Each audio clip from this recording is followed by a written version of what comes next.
作るのなら俺が先だ。007。Yeah, but you're just gonna end up getting blown up at the end. What? I'm not really spoiling anything. It's right in the title.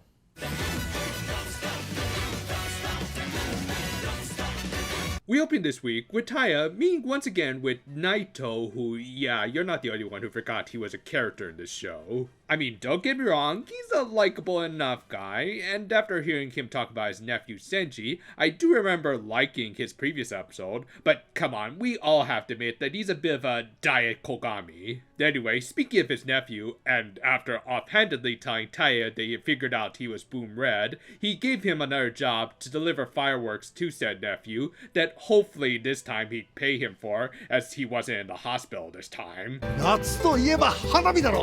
It's also all about the mosquitoes, which hopefully those sparklers will burn them quite nicely.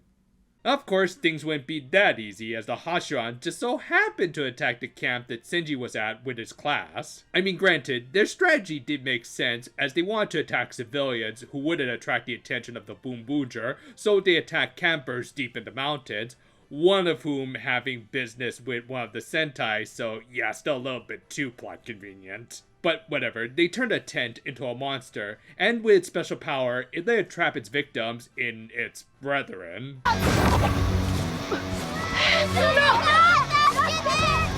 Well, better than sleeping in a box at least. Also, were the zippers like magically stuck in place and they couldn't take them off? And hell, considering the tents don't have bottoms, couldn't they still run away even with the tents stuck around their necks? Hey! Shut up! Meanwhile, the Boonboomger were designing a new toy, I mean card, to match up with Taya's new super form. And while they were at it, Joe figured that he should get one to match up with his day job.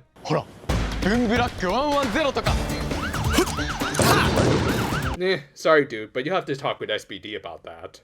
And yes, in case you're wondering, we'll just bring back that chart from last week, and there you go. Hell, while we're here, why don't we take a look at some of these other numbers? Okay, let's see. There's the Coast Guard, non-emergency medical, and damn it! Anyway, Gemba soon arrived with an advanced AI chip based on the algorithms they got from the other beastly Boonboons. Because of course, Transformers only truly became... well, of course, Transformers only truly became great after Beast Wars. Legit question, do you think I should do some more toy reviews? Meanwhile, in an actually pretty good twist, Homer ended up being the first one to save Senji, as he still hadn't procured any proper living conditions yet. Taya did arrive soon after, but still, it was at least fun to know that our 6th Ranger didn't mind being Boon homeless. However, in order to protect Senji and Taya, both him and his partner took tents meant for them, which yeah, still looks stupid, especially considering it could somehow affect these superheroes too. And while I would normally say whatever, it's actually going to get even sillier from here. That said, at least let Taya have a good scene with the kid. きっと君に喜んでもらいたかったんだと思うよ。大人っていうのはね、子供の笑顔が大好きなんだ。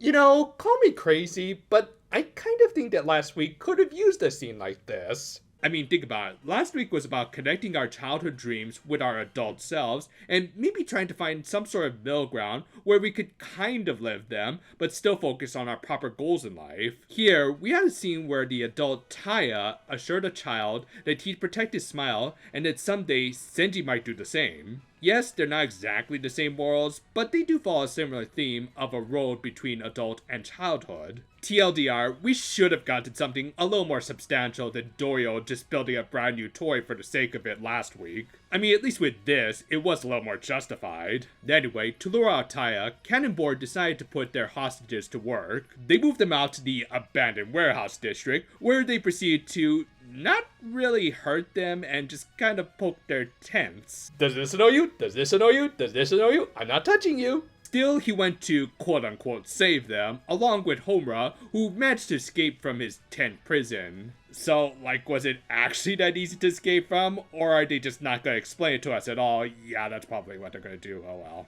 Regardless, the resulting fight was still really good, especially once 119 arrived. Again, not a huge fan of how Taya got this form in the first place, but I'll never deny that its fights so far have been really good. Anyway, Taya managed to make quick work in disposing of the evil tent, unlike the cops around my area. Thus, we entered into the giant monster fight, though notably, Cannonborg also managed to make the mooks grow too. They also took back the hostages and put them in a ruined building. Okay, so now what? Are they gonna call them some mean names, or maybe even poke them with a stick? I mean, come on, the villains this week have been pretty wimpy and...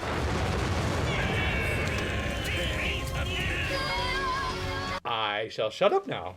Like, Jesus, that total shift was so sudden, I think Joe should issue them a ticket. But no, instead, they handed Taya his new fire engine that came equipped with explosive water. Well, so much for those fireworks for the kids. Still, he managed to save Senji's class with, I'm assuming, more Gogol 5 references. Yeah, sorry, I've only seen Lightspeed Rescue, so I could be wrong. Anyway, from there, the fire engine entered into its beast mode, turning into Boonboomger Leo, and proceeded to have a mostly CGI fight with the monster. Which, yeah, as much as I preferred practical effects, I'll give this a pass because really, I can't figure out any feasible way of having them fight a robot lion that could jump through rings of fire before attaching a bunch of card blades onto it. Yeah, only in Sentai, folks. Well, that and maybe Zoids. But yeah, I guess an interesting new gimmick of this toy was that it could recreate Dorio's gate mode and unlock the other car's transformations too. With it, they defeated the vengeful spirit of Nadeshiko, and okay, I'm pretty sure that's a Gal Ranger reference. I mean, Wild Force was at least pretty one-to-one with it. Anyway, the episode ended, wholesomely enough, with Taya having made his delivery to Senji's class, and Naito getting the best delivery in the form of photos of his nephew smiling. Again, I just have to ask, why didn't we get an episode like this last week? I mean, yeah, it wouldn't have been exactly like this, but elements of it would have worked a lot better in getting across the theme of Taya trying to connect with his adult and childhoods. No, well, on its own, this episode was still a pretty good debut for a cool new armament for our heroes.